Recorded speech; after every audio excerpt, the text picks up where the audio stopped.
Give yours, you have two. My son-in-law smiled when my daughter needed a kidney. I was already on my way to the operating room when the doctor whispered, I know why they want your kidney. Run. Before we continue, please subscribe to the channel and let us know where you are listening in the comments. The front door clicked shut behind me.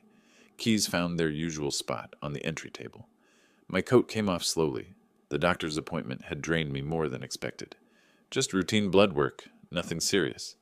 But at 68, even small things tire you out. Then I saw him. Waldo sat on my couch, elbows on his knees, fingers laced together. The single lamp cast shadows across his face. Bills covered the coffee table, white rectangles with red numbers. Rain drummed against the windows. Finally showed up. His voice cut through the quiet. Sit down, old man. We need to talk about your debts. I froze halfway to the stairs. What are you— Don't play dumb! He shot to his feet. The papers scattered as his knee hit the table. 3,500 from poker at Lucky Star. They called me because you won't answer your phone. My stomach dropped. I'd been making payments. Small ones, sure, but steady. 50 here, 100 there. They'd agreed to installments. I'm paying it back, I said. They know that. I gave them 1,200 already. Installments? Waldo crossed the room in 3 strides. His finger jabbed toward my chest. Because of your installments. The bank's threatening to take this house. My house. The words hit like a fist. Your house? What are you talking about? The mortgage, you idiot. Spit flew from his mouth.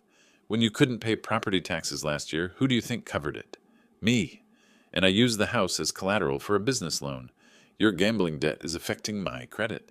The bank sees risk. They're calling the loan. Lula appeared at the top of the stairs. Her face was pale. She twisted her wedding ring around and around, that nervous habit I'd watched develop over 4 years of marriage to him. Waldo, maybe— Shut up. He didn't even look at her. Your father's problem is destroying our future. I pulled out my wallet with shaking hands. 320s and some singles. $80. I held it toward him. He slapped my hand away. The bills fluttered to the floor. $80? Are you serious? His laugh was harsh. I need 3,500 by Monday, full amount. Not next week, not in installments. Monday. I don't have that kind of money. My voice sounded weak even to my own ears. My pension— I don't care about your pension. Waldo's face was inches from mine now. Figure it out. Borrow it. Sell something. I don't give a damn. But if I don't have that money Monday morning, you're out. You hear me? Out on the street. I looked past him to Lula. She stood on the stairs, one hand on the railing. Our eyes met. Lula, sweetheart.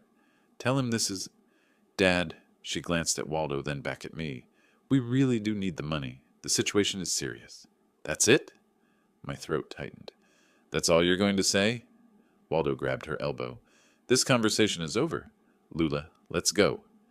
She didn't resist, didn't look back, just followed him up the stairs like an obedient child. Their bedroom door slammed. I stood there, alone in the dim light. My medical paperwork crinkled in my coat pocket.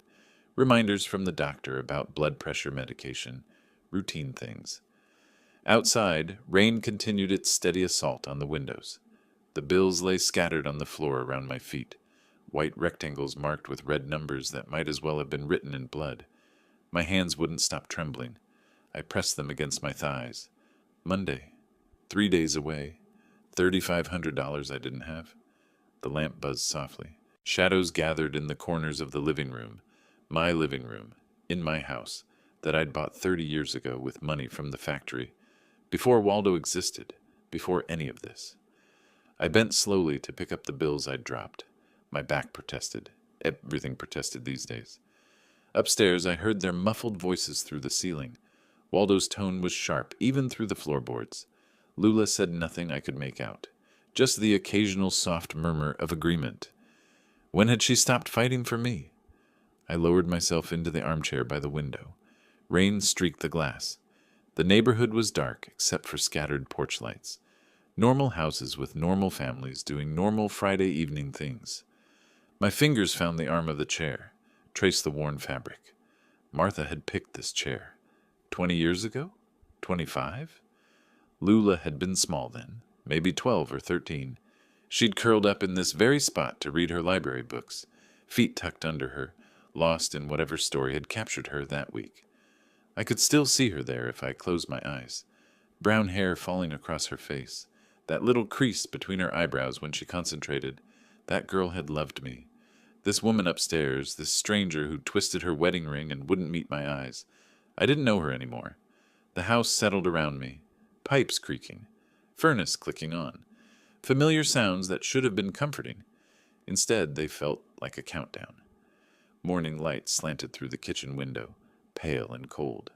I'd woken at 6:30, earlier than necessary, but sleep had been impossible anyway. The confrontation played on loop in my head. Waldo's finger jabbing at my chest. Lula's averted eyes. Monday looming. 2 weeks had passed since that terrible Friday. The deadline had come and gone. I'd scraped together $1,800, cashed in a small savings bond, borrowed from an old factory buddy, sold my fishing equipment. Not enough. Not nearly enough. The house had turned into a minefield. Waldo and Lula avoided me. I avoided them. We orbited each other like hostile planets, careful never to collide. I reached toward the counter where the microwave usually sat. Empty space. My hand hung suspended over bare laminate.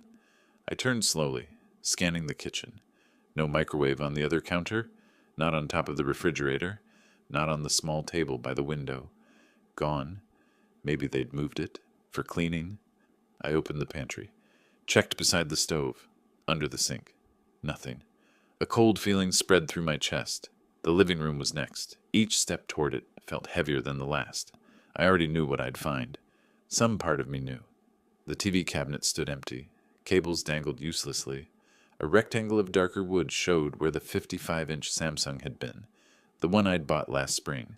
Saved up 3 months of pension checks to afford. We'd watched the playoffs on that TV. Lula's kids had played video games on it when they visited at Christmas. Now just an outline in dust. I climbed the stairs 2 at a time, my earlier caution forgotten. The guest room door stood open. I went straight to the desk. The laptop was gone. My fingers touched the empty surface where it had always been. Just wood grain and a fine layer of dust. They'd sold my belongings. 3 items. 3 deliberate choices. Not broken, not malfunctioning. Sold. Turned into cash without asking, without telling me, without any consideration that these were my things. I stood at the guest room window and looked down at the driveway. Their car sat there, silent and innocent. They were still asleep. It was only 7:15. I could confront them now. Storm into their bedroom, demand answers, make them face what they'd done. But something stopped me. Some instinct for self-preservation. Instead, I went back downstairs and made coffee I couldn't drink. I sat at the kitchen table and watched the clock. 7:30, 8 o'clock, 8:15. Footsteps overhead, the shower running, normal morning sounds. 8:45. Waldo appeared first, heading straight for the refrigerator without acknowledging my existence. He wore his bathrobe and had that satisfied look of someone who'd slept well. I stood up. "Where's the microwave?" He didn't even turn around. "We sold it." 3 words. Casual, like he was commenting on the weather. "You sold it?" My voice came out louder than intended. "Who gave you permission?" Now he looked at me, closed the refrigerator door slowly. "Permission? Listen, old man. It's my microwave, my TV, my laptop. Technically," Waldo leaned against the counter, crossing his arms, "we bought those things. They're ours. With my pension money. Money you gave us for rent and expenses because you live here." He gestured at the kitchen, the house. "Consider it payment for room and board." Lula descended the stairs then, her hair still damp from the shower. She stopped when she saw us facing off across the kitchen. "What's going on?" "Your husband sold my things." I turned to her, desperate for an ally. "Tell him, Lula. Tell him those were my belongings." She glanced between us, her hands fluttering nervously. "Dad, we really needed the money. We have problems." "What problems?" I moved toward her. "What problems that you can't tell me about? Problems worth stealing from your own father?" "We're not stealing," Waldo pushed off from the counter. "Everything in this house technically belongs to us. You're living here as a guest." "A guest?" The word exploded out of me. "I bought this house. I've owned it for 30 years. And you would have lost it to the bank if we hadn't helped with your property taxes. Remember?" Waldo's smile was cold. "So really, We saved your house. Think of the TV and laptop as interest on that loan. I grabbed his sleeve. You can't just... He jerked his arm free with enough force that I stumbled backward. Don't touch me, old man. Lula's hand went to her mouth, but she didn't step between us. Didn't tell Waldo to back off. Didn't defend me.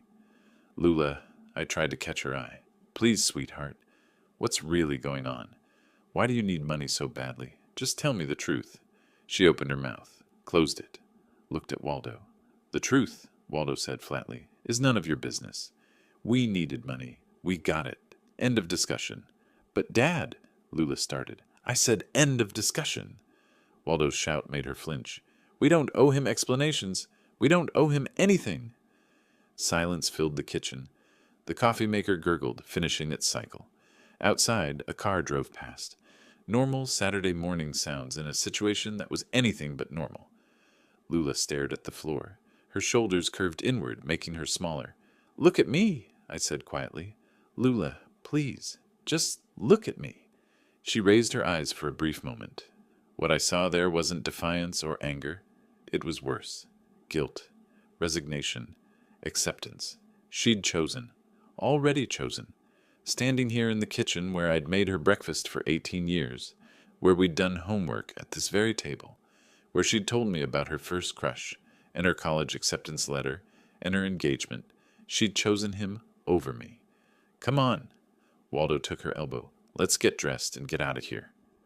They left me standing there, alone with cold coffee and empty spaces where my belongings used to be. The morning brightened around me, sunlight streaming through the windows, illuminating dust motes in the air.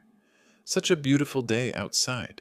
Such an ordinary, peaceful Saturday morning for everyone else in the world. I pulled out a chair and sat down heavily. They hadn't just sold a few electronics. They'd crossed a line, proved they saw me not as family, but as something disposable, something to use. And they were hiding something, some financial problem they wouldn't name, some crisis big enough that stealing from an old man seemed justified.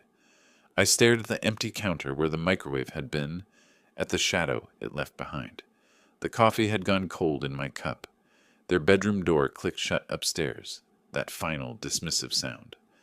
I set the mug down carefully. My coat hung by the back door. I pulled it on, needing space, needing air, needing to be anywhere but inside this house that no longer felt like mine. February cold hit my face as I stepped into the backyard. The ground was hard beneath my feet. Bare branches reached toward a gray sky. The oak trees stood in the corner, massive, ancient, unchanged by human drama. I made my way to the wooden bench underneath it and sat down heavily. The cold seeped through my coat immediately, but I didn't care. 40 years at the factory. 40. The thought arrived unbidden, unwelcome. I tried to push it away, but memories don't take orders. They flood in when your defenses are down. Harris Manufacturing. The chemical smell that clung to your clothes no matter how many times you washed them. The ache in my lower back that started at age 45 and never really left. Coming home so exhausted I could barely eat dinner before collapsing into bed. But I never complained. Every paycheck went to Lula, her clothes, her food, her school supplies, her field trips, her everything. I wanted her to have better than I'd had. Better than factory work and chemical burns and a body that gave out before retirement age. When she got into college, I took extra shifts, 16-hour days. My supervisor thought I was crazy, a 50-year-old man working like someone half his age. But I just smiled and clocked in because she was my daughter, my only child. The wedding memory surfaced next, sharp and painful. 4 years ago. Spring. The venue had cost more than I wanted to think about.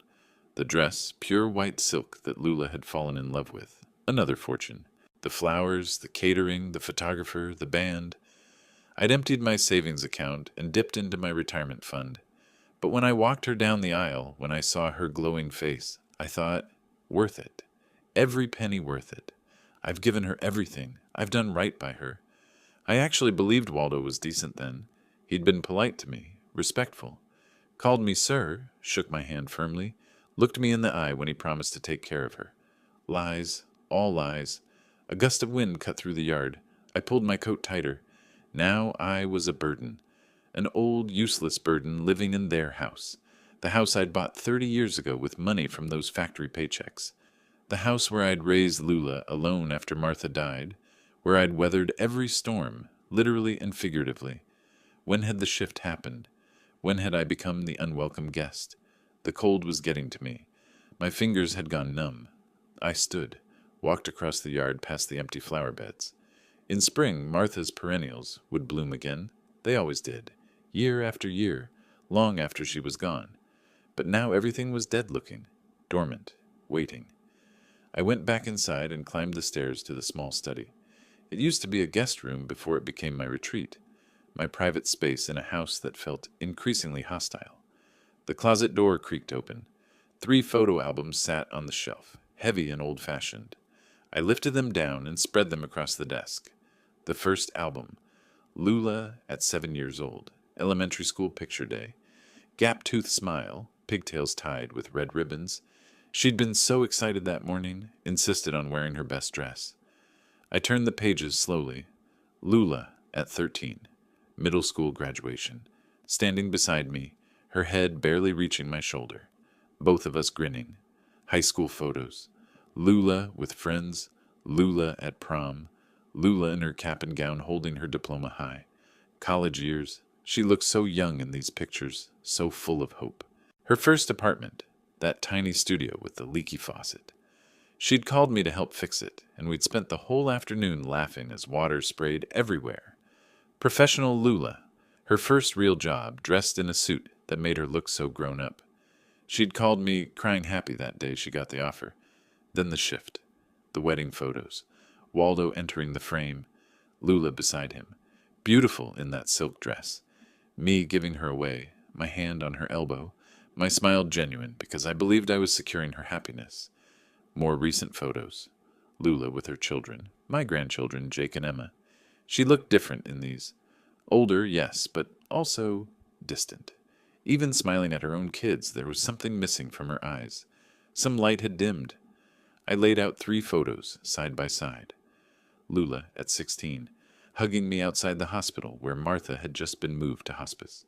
Her arms tight around my waist, her face pressed against my chest. Lula, at 28, getting her college degree, delayed because she'd worked full-time to help support herself. Holding the diploma, one arm around my shoulders, both of us proud.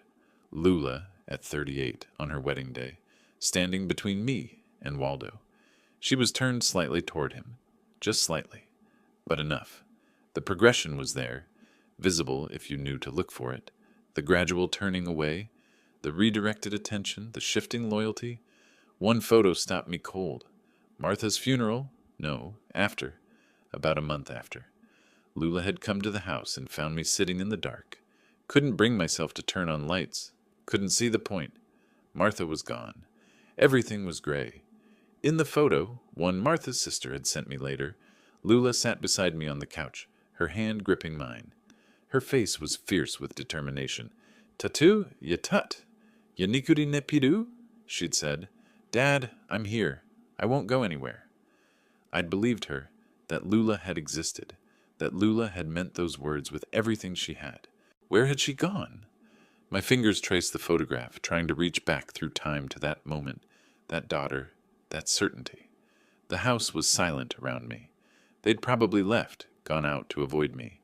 That's what weekends had become, elaborate avoidance patterns, all of us circling, never connecting. I wiped my eyes quickly. No time for that. The album stared up at me from the desk, a history in photographs. Every smile, every milestone, every moment of joy I'd worked so hard to give her. Birthdays where I'd stretched the budget for the toy she wanted. Christmases where I'd wrapped presents in newspaper because I couldn't afford fancy paper, but made sure there were gifts underneath the tree. School clothes bought on sale, but always clean, always presentable. 40 years of sacrifice. 40 years of choosing her over everything else.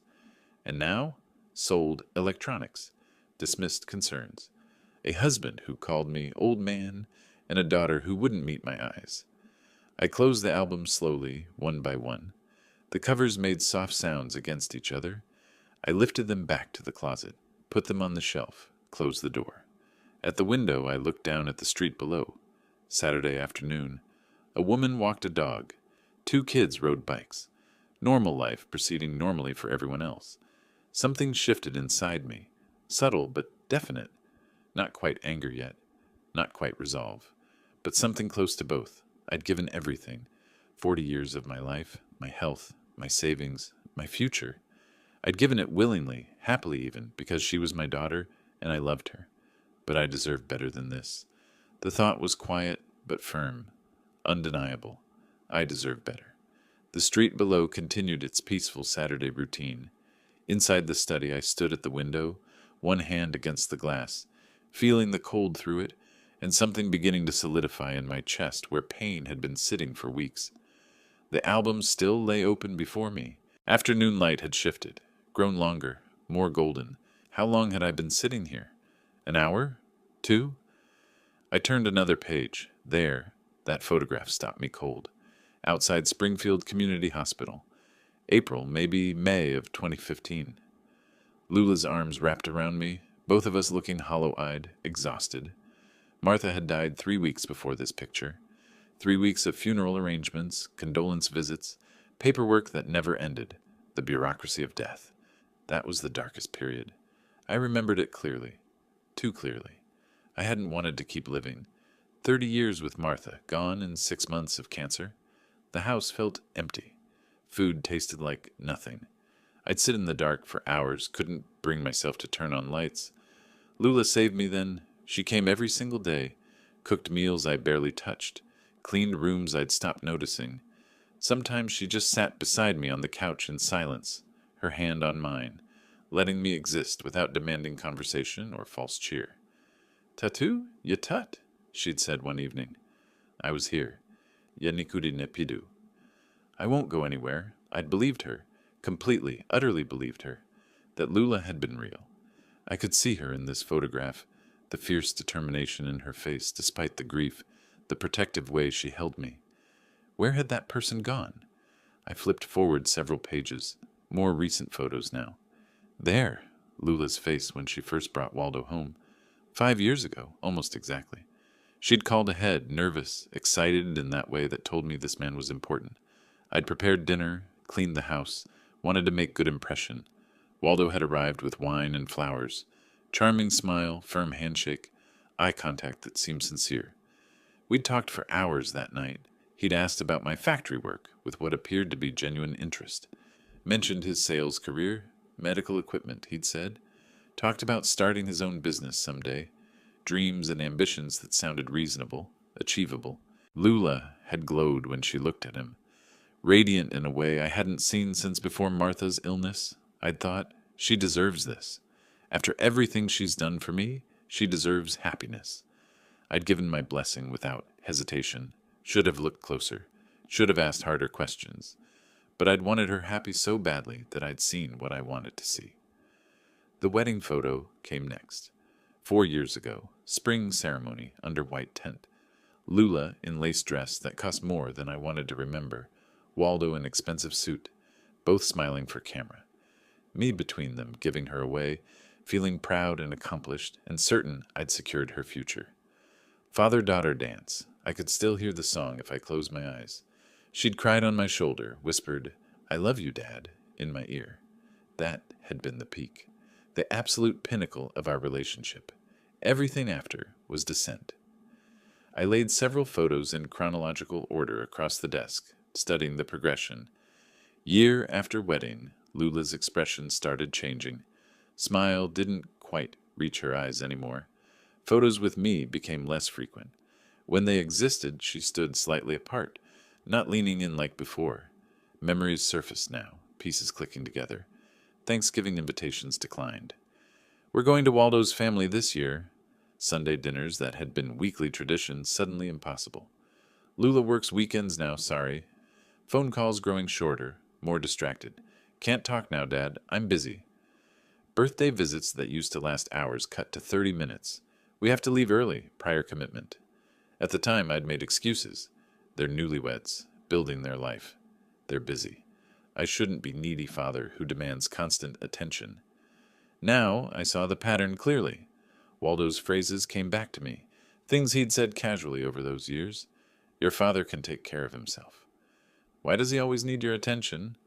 We have our own life to live. Small cuts, each one. Death by 1,000 paper cuts, isolating her piece by piece until she was his entirely. And the move-in. 6 months after wedding, they'd asked. Temporary arrangement, Waldo had said, just until we get on our feet financially. Hiram had been happy. Chance to have Lula close again, rebuild what was fading, instead distance increased.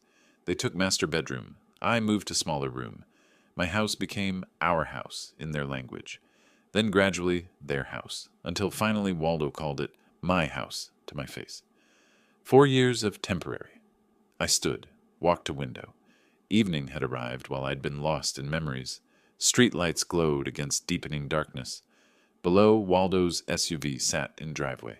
Expensive vehicle for unemployed man. How did he afford it? Another question I'd never asked. Another red flag ignored. Back at desk, I examined 2 photos, side by side. Lula, at 35, before Waldo. Open face, warm eyes, genuine smile directed at camera. At me, behind camera. Love visible in every line of her expression. Lula at 40, 2 years into marriage. Same face, different spirit. Eyes distant. Smile practiced, performed. Body language closed. Even in photos with me, she looked like she wanted to be elsewhere.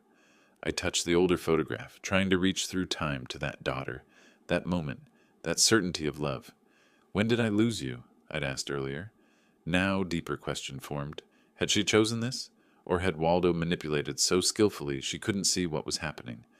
Both, maybe. She'd had agency, made choices, but under constant influence, steady pressure, systematic isolation strategy, like frog in slowly heating water, not noticing until too late.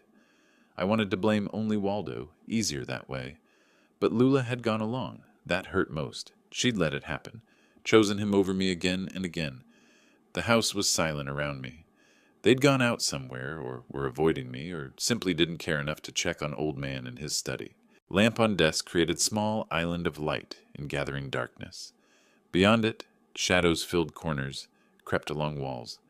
I sat down again, photos still spread before me, timeline of loss laid out in glossy paper and fading colors, understanding achieved, but painful. No closure, just deeper confusion about who my daughter had become. Stranger wearing familiar face. Evening deepened toward night. I remained in my island of light, alone with photographs of person who used to love me. Weeks had blurred together into gray monotony. The house maintained its Cold War, Waldo and Lula in one camp, me in another, all of us orbiting carefully to avoid collision. They'd stopped speaking to me entirely after the missing electronics confrontation. I'd stopped trying to engage. March had arrived with its unpredictable weather, rain one day, weak sunshine the next. That Monday evening I sat in my armchair with the Springfield Journal, reading about city council budget debates that couldn't hold my attention. 7:30, routine evening, nothing to distinguish it from dozen others recently. Then the front door opened. I looked up. Lula stood in the doorway and everything in me went cold. Her face was bone white. Tear tracks stained her cheeks, red-rimmed eyes, swollen from crying. She trembled visibly, one hand clutching the doorframe for support. "Lula?" I dropped the newspaper on my feet instantly. "What happened?" She opened her mouth. Nothing came out. Just a choked sob. Waldo appeared behind her, expression unreadable. He didn't touch her, didn't offer comfort, just stood there with arms crossed, watching. I moved toward her, heart racing. "Sweetheart, what's wrong? Are you hurt?" Another sob. She shook her head but couldn't speak. "Just tell him," Waldo said flatly. His tone made me spin around. "Back off. Let her speak when she's ready." Waldo raised both hands in mock surrender, stepped aside, but didn't leave.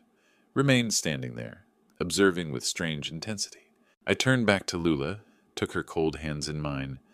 "Whatever it is, we'll handle it. Just tell me." She pulled one hand away to wipe her face, drew shuddering breath. "I was at the doctor today." "Doctor?"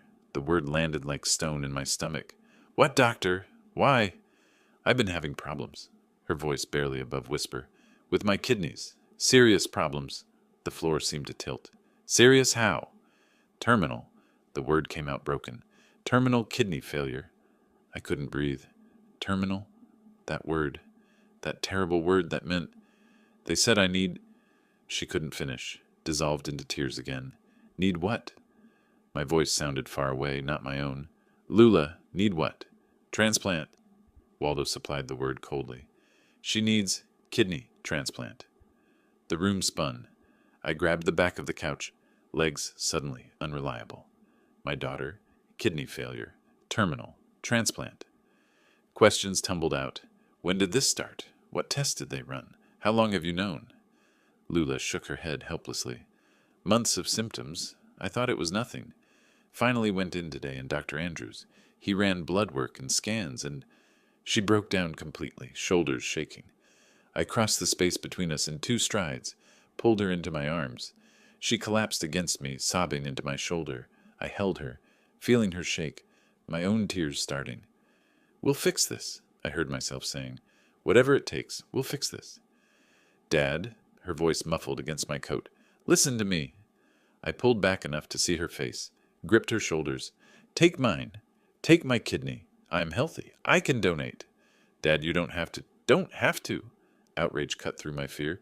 You're my daughter. I'll give you whatever you need. Waldo made a sound. Laugh? Scoff? I glared at him. Something funny? You? His eyebrows rose. Old man with your health issues? You think you can donate? I'm healthy enough. I turned away from him, focused on Lula. I'll do all the tests tomorrow. Today, if possible. We'll start process immediately. See? Waldo's voice dripped sarcasm. How noble. I spun on him. What is wrong with you? Your wife is dying, and you're... I'm being realistic, he interrupted. Someone has to be. Lula pulled away from me, wiped her face with shaking hands. Waldo, please. What about you? I demanded. Why can't you donate? Wrong blood type. His answer came too quickly, too smoothly. Already checked. I don't match. Something about his tone nagged at me, but I couldn't process it. My daughter was dying. That was all that mattered. Then I will, I said firmly. Lula, which hospital? Which doctor? Springfield Community. She wiped her eyes again. Dr. Andrews. Thaddeus Andrews. He's the transplant specialist. I memorized the names. I'll be there first thing tomorrow. We'll get this handled. Thank you. Fresh tears spilled down her cheeks. Thank you, Dad. I was so scared to tell you. I thought maybe you wouldn't want to. Not want to? I pulled her close again. You're my daughter, my only child. I would do anything for you. Anything. Over her shoulder, I saw Waldo's face. Strange expression there. Satisfaction? Calculation? Something cold and wrong for man whose wife just received death sentence. But Lula was crying in my arms for first time in years, and that mattered more than Waldo's inexplicable behavior. She eventually pulled away, exhausted. I need to lie down. Of course. I squeezed her hand. Get some rest. Tomorrow, we start fighting this. She nodded, turned toward stairs. Waldo followed without word, without looking back at me. Their bedroom door closed upstairs. I stood alone in living room again, newspaper forgotten on floor where it had fallen. Terminal kidney failure. Transplant. My daughter might die. But something... Waldo's coldness, his cynical comments, that too quick answer about blood type, the satisfaction on his face when I'd offered my kidney. I pushed the thoughts away, couldn't afford distraction. Lula needed me. That was all that mattered. Tomorrow I'd go to hospital, get tested, do whatever necessary to save her. Outside, wind picked up, rattling windows. March weather, unpredictable and harsh. Inside, I sank into armchair, processing shock, fear, determination all tangled together. My daughter was dying, and I would save her, whatever it took. Sleep never came. I'd lain in bed watching ceiling, mind circling endlessly around one word, terminal. Every time I closed my eyes, I saw Lula's pale face, heard her broken voice. The house had been silent through dark hours, no sounds from their room, no comfort passing between husband and wife. Just me and my thoughts, and growing dread. 5:30, I gave up pretending. Rose, dressed mechanically. My legs felt heavy descending stairs, each step an effort. Dawn hadn't broken yet. House was dark, quiet, cold. Kitchen light was on. I stopped in doorway, surprised. Waldo stood by coffee maker, 2 mugs ready. He turned as I entered, smiled slightly. Morning, Hiram. Rough night. Wariness flooded me instantly. When was Waldo ever pleasant? Didn't sleep? How could I? Understandable. He gestured to Muggs. Coffee? I hesitated, but exhaustion overrode suspicion. Thanks. He handed me a cup, hot black, exactly how I took it. We sat at kitchen table, facing each other. Steam rose between us. Outside, pre-dawn darkness pressed against windows. You look terrible, Waldo observed. My daughter's dying. The words came out harsh. Forgive me if I'm not well rested. Right, right. He sipped his coffee, watching me over rim. Been thinking about the situation. Here it comes, I thought, whatever this is. And you offering your kidney. He set cup down carefully. That's a serious decision. I know it's serious. My hands tightened on the mug. She's my daughter? Sure, sure. His tone was patronizing, like explaining simple concept to slow child. But actually, when you think about it, it's not such a big sacrifice. I stared at him. Not a big sacrifice? It's major surgery? He leaned forward, elbows on table. Give yours up. You've got two anyway. The words hung in air between us. I couldn't have heard that right. What did you say? What did I say? He repeated it slower, enunciating. You have two kidneys. Give one to Lula. One's enough for you. People live with single kidney all the time. My grip on cup tightened until knuckles went white. He was talking about my organ, part of my body, like it was spare tire, old coat, something disposable. Do you understand how that sounds? Sounds like reality, he shrugged. Look, Hiram, you're 68 years old. How much time you got left? 10 years? Maybe 15 if you're lucky? Lula's 42. She has her whole life ahead of her. Each word was a slap. He was calculating my remaining years, measuring my worth against his wife's, deciding my life had less value because of my age. You're talking about this like I'm donating old furniture? My voice shook with barely controlled rage. Don't be dramatic, he waved dismissively.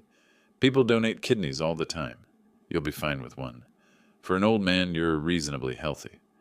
For an old man, that qualifier. I wanted to throw coffee in his face, wanted to grab him by collar and shake him. But Lula? This is major surgery, I said through clenched teeth. I could die on the table. You won't. So casual, so certain. You'll be fine, and Lula will live. That's what matters, isn't it? We stared at each other across table. Tension thick enough to cut. Something in his expression. Satisfaction, barely concealed pleasure. He was enjoying this. Enjoyed reducing me to spare parts, to disposable resource. You're incredibly disrespectful, I said quietly.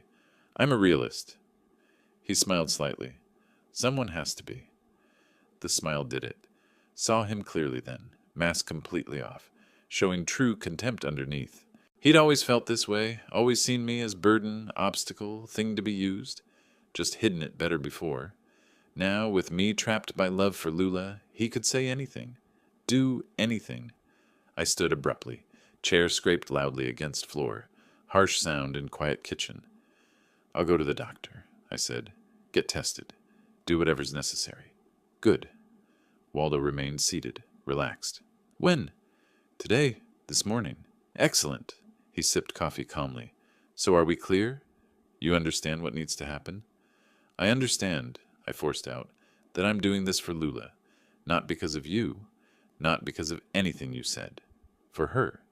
Only for her. He shrugged. The reason doesn't matter. The result matters. I walked to kitchen door. Needed to escape before I said, or did, something I'd regret. At threshold, I looked back. Waldo still sat there, coffee cup raised, small, satisfied smile on his face. Like chess player who just achieved checkmate. Like man who'd won game without opponent realizing it was being played. My stomach turned. Outside kitchen, hallway stretched dark and empty. House silent except for faint sound of Waldo's movements behind me. My hands still trembled, from rage, from shock, from exhaustion. His words echoed, give yours up. You've got two anyway. Like I was warehouse of spare parts, existing only to serve them, disposable, expendable, worth less because of my age, my years, everything I'd sacrificed and given. I swallowed bitterness, climbed stairs toward my room, had to get ready, had to call hospital, make appointment, start process. For Lula. Only for Lula. Not for him. Never for him. Behind me I heard Waldo humming something. Please sound. Victorious. Dawn was breaking outside windows now, pale gray light creeping in. Another day beginning. But something had shifted in that kitchen conversation. Line crossed that couldn't be uncrossed. I reached my room, closed door, leaned against it. My daughter was dying, and her husband was a monster. But I'd give her my kidney anyway, because she was my daughter, because I loved her, because despite everything, the betrayal, the distance, the cruelty, she was still mine. Even if it meant sacrificing piece of myself to man, who saw me as nothing more than convenient donor, less than human, just resource to be exploited. I touched my side, where kidney sat beneath skin and muscle, vital organ, part of me, soon to be part of her. If it saved her life, worth it, even at this cost. The house felt like tomb as I walked back through it, showered in near darkness, dressed in clothes that felt foreign on my body. Everything moved in slow motion, yet too fast. My hospital bag sat by the door where I'd left it Sunday night. Toothbrush, change of clothes, things I'd need for recovery. Recovery from giving away part of myself. 8:30, I backed my old sedan out of the driveway. Waldo's SUV still sat there, curtains upstairs still closed. They'd said Lula would come later. I drove through empty Tuesday morning streets, traffic lights blinking yellow, Springfield still waking up. The hospital rose ahead, 5 stories of brick and glass, lit from within like ship in darkness. I parked in the visitor lot, grabbed my paperwork from passenger seat. Dr. Andrews' office was in the surgical wing. My appointment, 10:30. Reception area smelled of antiseptic and coffee. Fluorescent lights hummed overhead, too bright after dawn darkness. The desk clerk looked up as I approached, professional smile in place. Name? Hiram Lane, 10:30 with Dr. Andrews. She typed, checked screen. Kidney donation consultation, insurance card? I fumbled in wallet, handed it over. She made copies, passed clipboard with forms. Fill these out. Surgical consultation room 3, down that hall.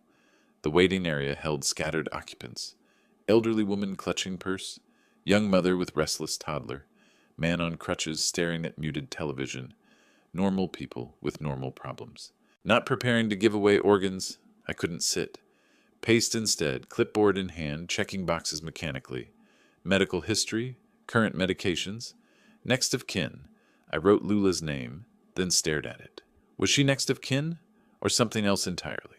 Pushed the thought away. Mr. Lane? A nurse stood by double doors. I followed her through corridors, lined with medical equipment, past closed exam rooms, around corners that all looked identical. She stopped at office door, knocked once, opened it. Dr. Andrews will be right with you. The office felt both professional and personal. Diplomas covered one wall, medical school, residency, board certifications. Anatomical posters showed kidneys in detailed cross-section. Desk held organized files. Family photo in silver frame. 2 chairs faced each other across that desk. I sat in the visitor's chair. Waited. The door opened precisely at 10:30. Dr. Thaddeus Andrews entered, 50-something, graying at temples, calm eyes behind wire-rimmed glasses. White coat over blue shirt and tie. He extended hand across desk. Mr. Lane, thank you for coming in. His handshake was firm, warm. He settled into his chair, opened file folder, scanned contents briefly, then looked up, giving me full attention. Tell me what brings you here. I took breath. My daughter needs kidney transplant. Terminal kidney failure. I want to be her donor. He made notes on pad. How old is your daughter? 42. And you're 68. His pen paused fractionally, then continued. That's a significant age difference for live donation. Not impossible, but we need to be thorough. He looked up. Tell me about your health. I'm strong. Worked 40 years at Harris Manufacturing. Physical labor, I can handle this. Any chronic conditions? Heart problems? Diabetes?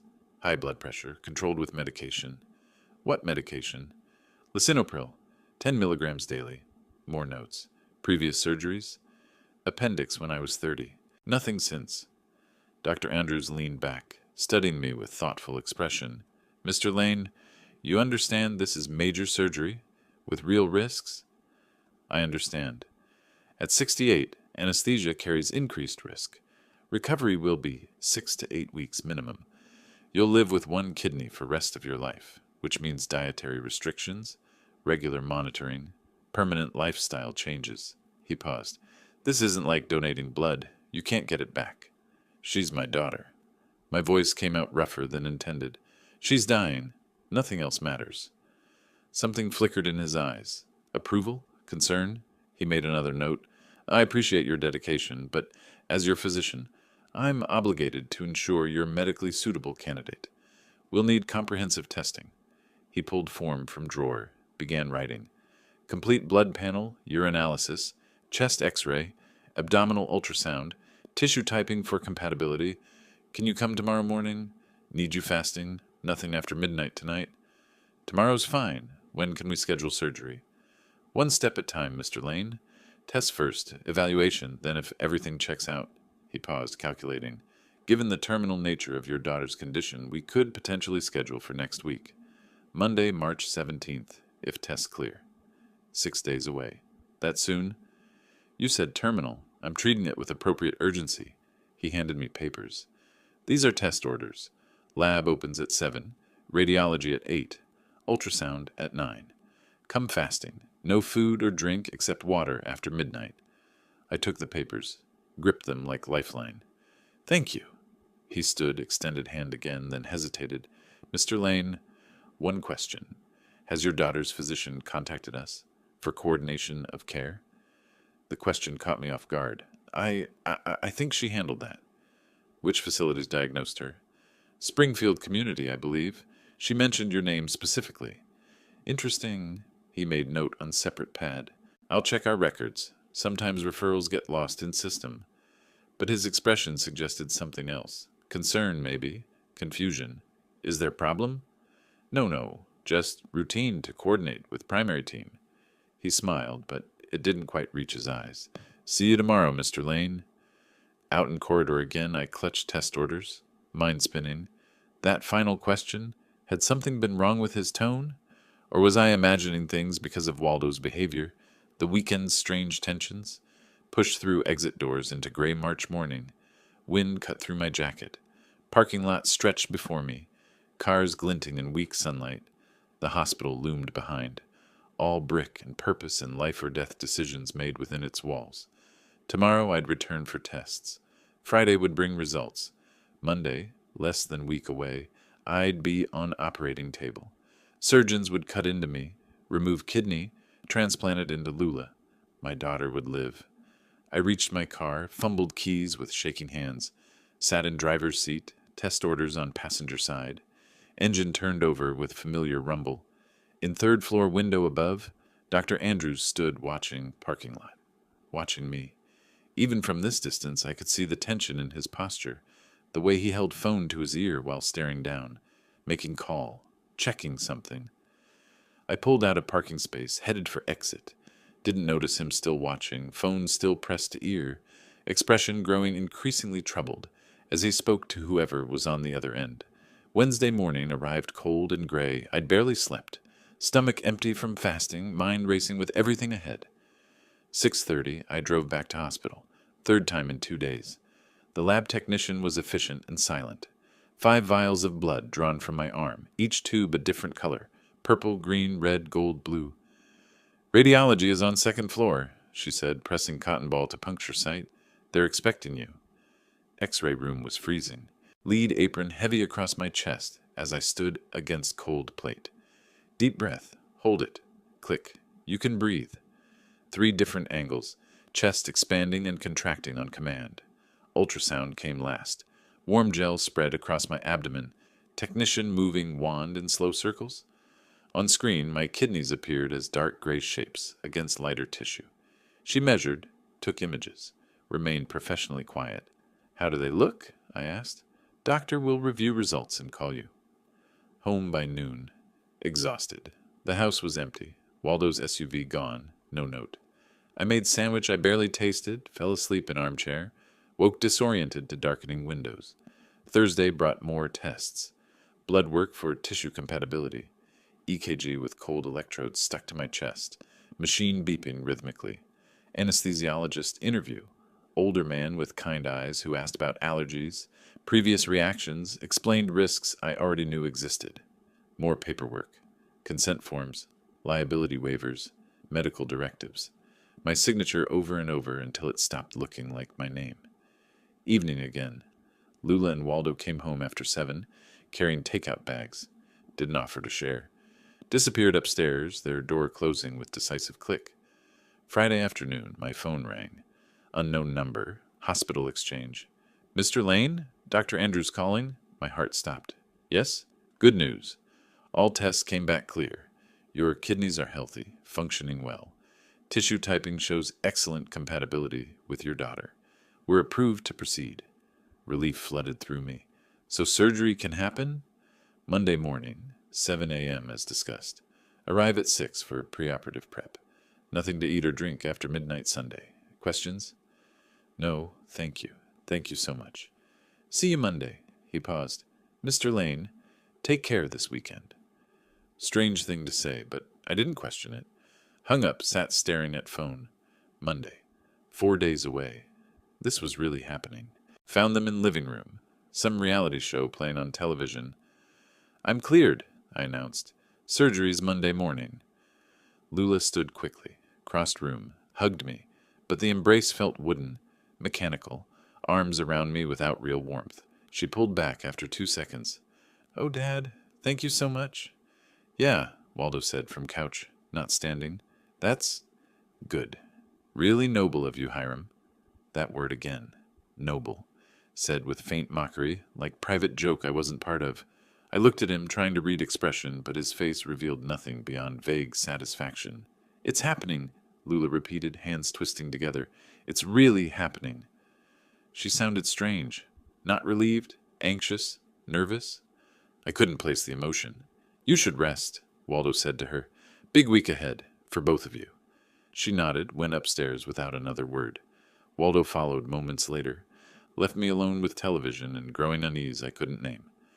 Saturday morning, I woke to voices drifting from kitchen, low, urgent tones. I came downstairs quietly, paused outside doorway. Just need to get through 3 more days, Waldo was saying, Lula's response too soft to hear. Stop worrying. It's fine. Everything's arranged. But what if it won't? Trust me. I stepped into kitchen. They spun around like caught children. Lula's face went pale. Dad, we didn't hear you. What were you talking about? Nothing, just... She glanced at Waldo. Shopping. Things you'll need after surgery. Recovery supplies. That's all? Yeah. Waldo poured coffee with steady hand. Bandages, painkillers, that kind of thing. Don't worry about it.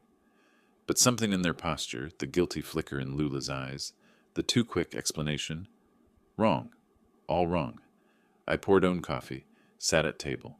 They exchanged glance, left room together, heard their footsteps on stairs, bedroom door closing. The day crawled past. I tried reading, couldn't focus. Tried television, couldn't follow plots. Wandered from room to room in house that felt increasingly foreign. Every time I encountered them, conversation stopped. Doors closed, whispers cut short. Afternoon, Lula's phone rang. She answered, saw me nearby, immediately walked to other room. I heard muffled voice through wall, but couldn't make out words. When she emerged, she wouldn't meet my eyes. Waldo watched me throughout the day with expression I couldn't decipher. Not concern, something closer to anticipation, like waiting for package to arrive, checking tracking obsessively. Sunday arrived heavy with dread. Tomorrow morning I'd go under anesthesia. Surgeons would cut me open, remove part of me. Permanent change, irreversible. I packed small bag, change of clothes, toiletries, phone charger, checked twice, 3 times, couldn't remember what I'd already packed. Lula appeared in doorway. Dad, you don't have to do this. I turned. What? I mean, maybe there's another way. Maybe we could... There is no other way. You need kidney. I'm giving you mine. Surgery's tomorrow. She bit her lip hard enough to leave white mark. Right. Tomorrow. Walked away before I could respond. Evening felt like vigil. I couldn't eat dinner, stomach twisted too tight. Sat in living room while they stayed upstairs. Clock ticked toward midnight, toward fasting deadline, toward point of no return. Found Lula in hallway around 9. Can we talk? I'm really tired, Dad. Please, just minute. She stopped, back to me. rigid posture. Are you sure everything's okay? You and Waldo, you seem... Seem what? She turned. Tears shone in her eyes. Different. I need transplant? Of course I'm different. That's not what I meant. Then what? You think I'm not grateful? You think I don't appreciate what you're doing? No, I'm terrified. Her voice broke. Tomorrow you go under knife because of me. They're going to cut you open, take your kidney, and it's all my fault. Honey, it's not your fault you're sick. I have to sleep. She practically ran to bedroom. Door slammed. I stood in empty hallway, her words echoing. Something about them felt off, but exhaustion made thinking difficult. Upstairs in my room. Tried to sleep. Couldn't. Lay staring at ceiling, mind circling. Waldo's satisfaction. Lula's nervousness. The whispers. Stopped conversations. That look in Waldo's eyes when I'd announced surgery was approved. Almost triumphant. Stop it.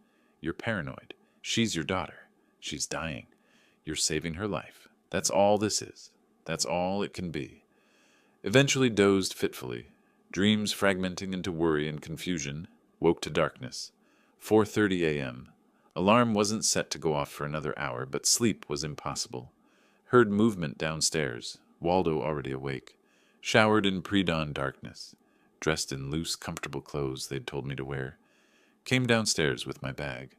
Waldo waited by front door, car keys in hand. He wore expression I'd seen before, but never quite placed. Satisfaction mixed with something harder. Anticipation. Ready for your big day? Was I? Would I ever be? As ready as I can be. Lula's still sleeping. She'll come later with the kids. Nodded. Didn't trust voice. Outside, darkness absolute. Not even hint of dawn yet. We got into his SUV. Engine rumbled to life. He backed out of driveway, turned toward hospital route. Radio played softly. Early morning news about traffic, weather, things that seemed to matter to someone somewhere. Not to me.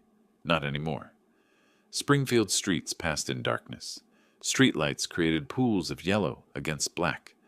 Hospital appeared ahead, lit from within like beacon. Emergency entrance glowed red. Waldo parked in surgical wing lot.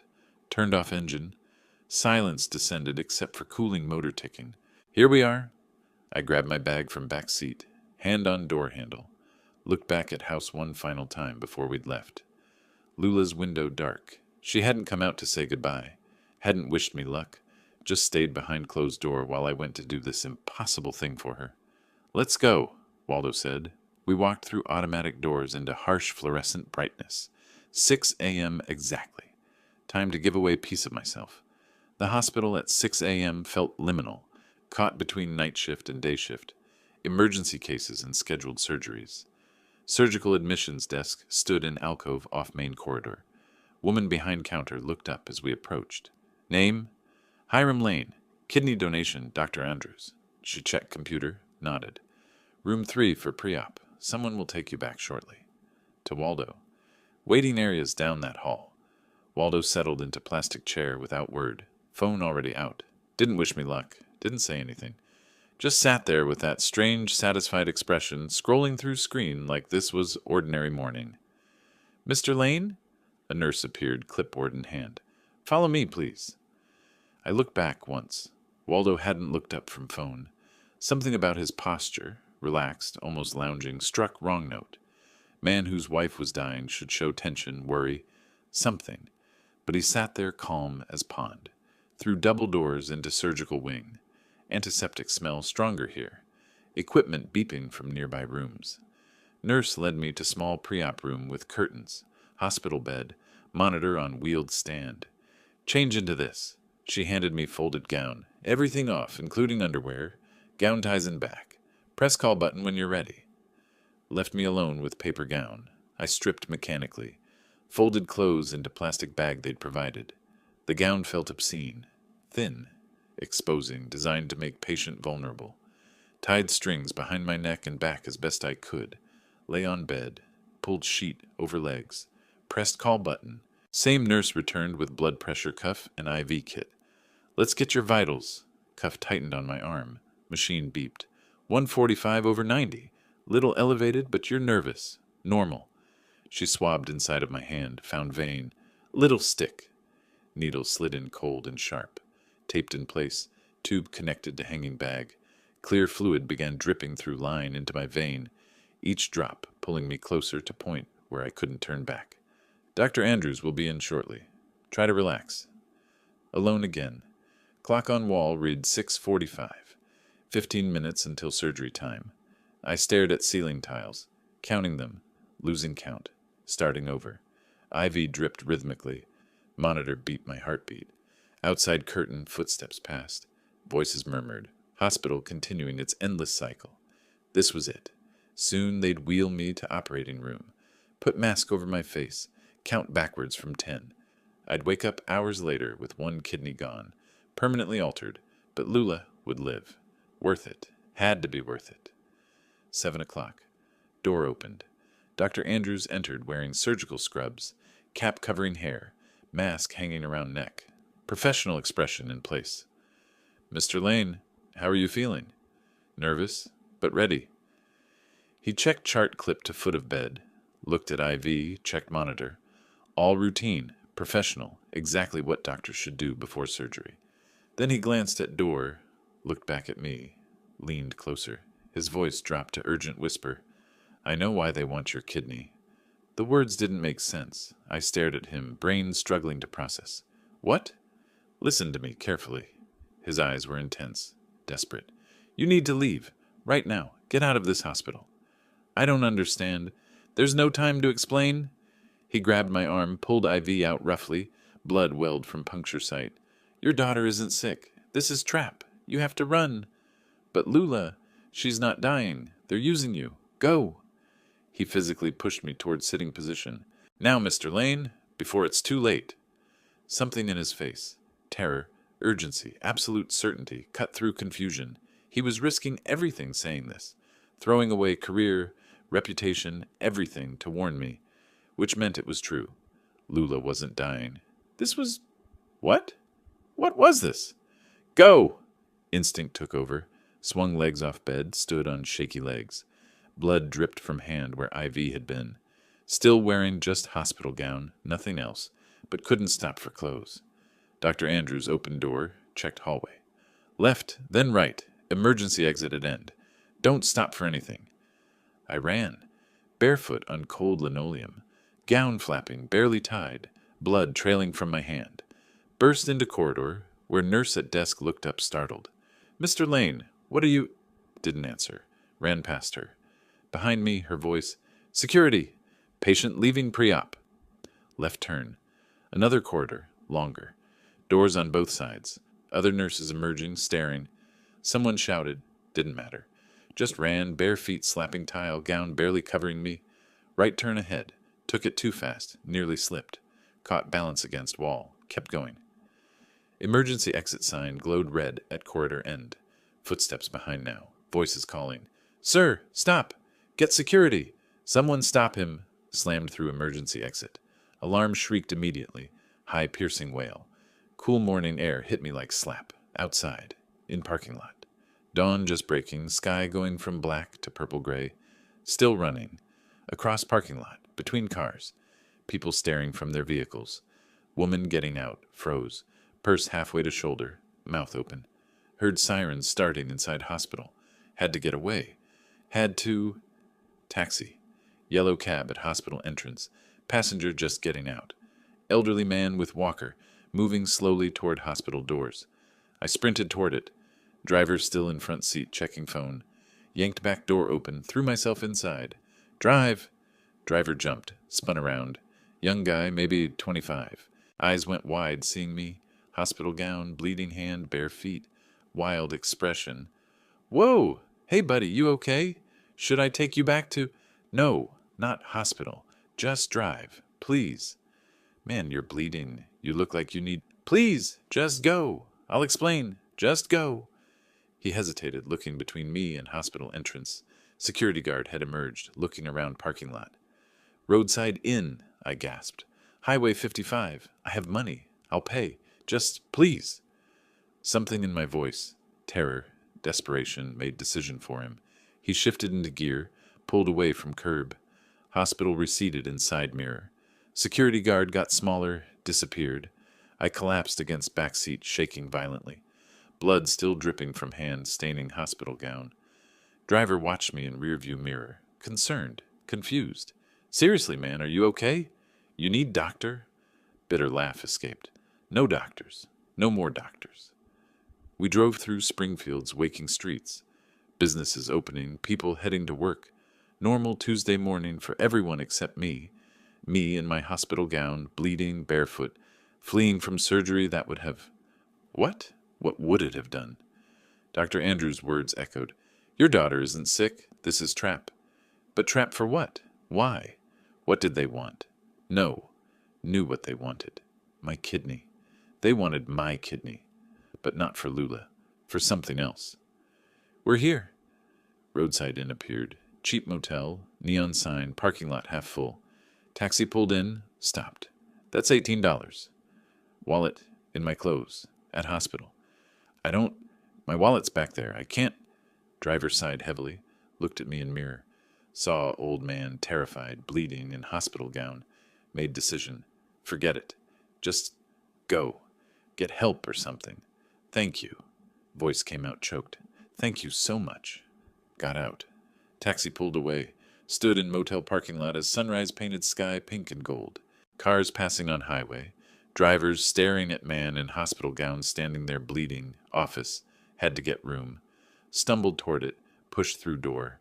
Bell chimed. Clerk looked up from computer. Young woman, maybe 30. Face went through series of expressions. Surprise, concern, alarm. I need room.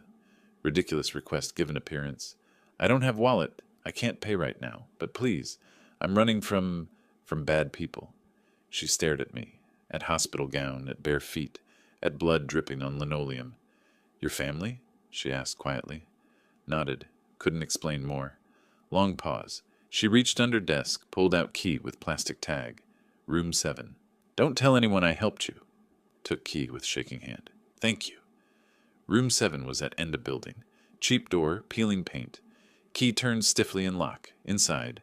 Bed, dresser, bathroom. Television, bolted to wall. Cheap but safe. Hidden. I locked door. Slid down it to floor. Started shaking so hard my teeth chattered. What had just happened? Dr. Andrews saved me. Risked his career, maybe his life, to warn me at last possible second. Which meant he'd discovered something. Knew something. Something so terrible he couldn't let surgery happen. Lula wasn't sick. The words kept circling. Not sick. Not dying. Not terminally ill. Then why? Why the tears, the desperation, the urgent need for transplant? Why did they want my kidney? Sat on motel floor in stolen hospital gown, bleeding hand pressed against chest, watching sunrise through dusty window, and realized I knew nothing about my own daughter anymore. Nothing at all. I spent a sleepless night at the motel, staring at the ceiling and replaying the escape. At dawn, a text arrived from an unknown number. Meg's Diner, 11 a.m. Come alone. Andrews. The clerk lent me clean clothes. At the diner, Dr. Andrews waited in a back booth, eyes tired, voice low. Sunday night, I heard them in the hospital corridor, he said. Your daughter and her husband. They didn't see me. At first, I didn't understand. Then I realized they're planning to sell your kidney on the black market. Chicago buyer. $75,000. I shook my head automatically. Lula's sick. She isn't, he said, gentler now. I checked. No diagnosis. No record of renal failure. Nothing in our system. They use my name to make it sound legitimate. He set a small recorder on the table and pressed play. Waldo's voice came through cool and confident.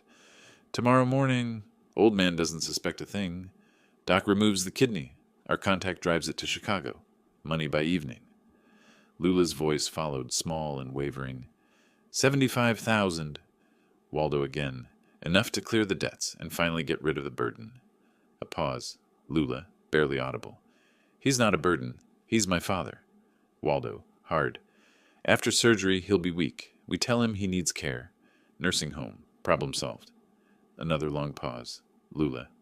Okay. The diner noise kept on, forks scraping plates, a truck downshifting, while my world imploded. I could have just canceled, Andrews said, sliding the USB across the table. But you deserve the truth.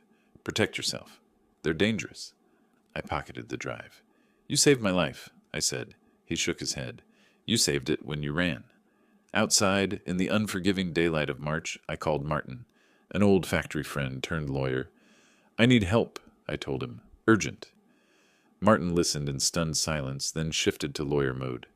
The recording may not be admissible criminally, he said, but practically it's leverage. Is the house only in your name? Yes. Then give them written notice to vacate. 24 hours. If they refuse, call the police for trespassing. I'll email the document now. By mid-afternoon, I had the notice in hand, printed at the motel office, and a steadiness I hadn't felt in months. Near dusk, I took a cab home. My key still worked. They were on the couch when I walked in. Lula rushed up, pale and breathless. Dad, you're alive. We were so worried. Stop, I said. One word, flat as stone. They sat when I told them to sit. I know about Chicago, I said. The 75,000, the nursing home. Color drained from Lula's face. Waldo tried to bluff. Who told you? That doctor. He saved me from you, I said. From my own daughter and her husband. It's not like, Lula began. Don't lie to me anymore. I set the eviction notice on the coffee table. You have until noon tomorrow to leave. This is my house. Always was. Waldo stood, shoulders squared. You wouldn't. I have your conversation on tape, I said. You called me a burden. You agreed to sell me for parts. Try me. Lula broke into sobs. I'm your daughter. My daughter died at the hospital, I said softly. She died when she said, okay. Silence filled the room, only the ticking clock and the low hum of the fridge. Noon, I repeated and went upstairs. Behind my door, I finally exhaled.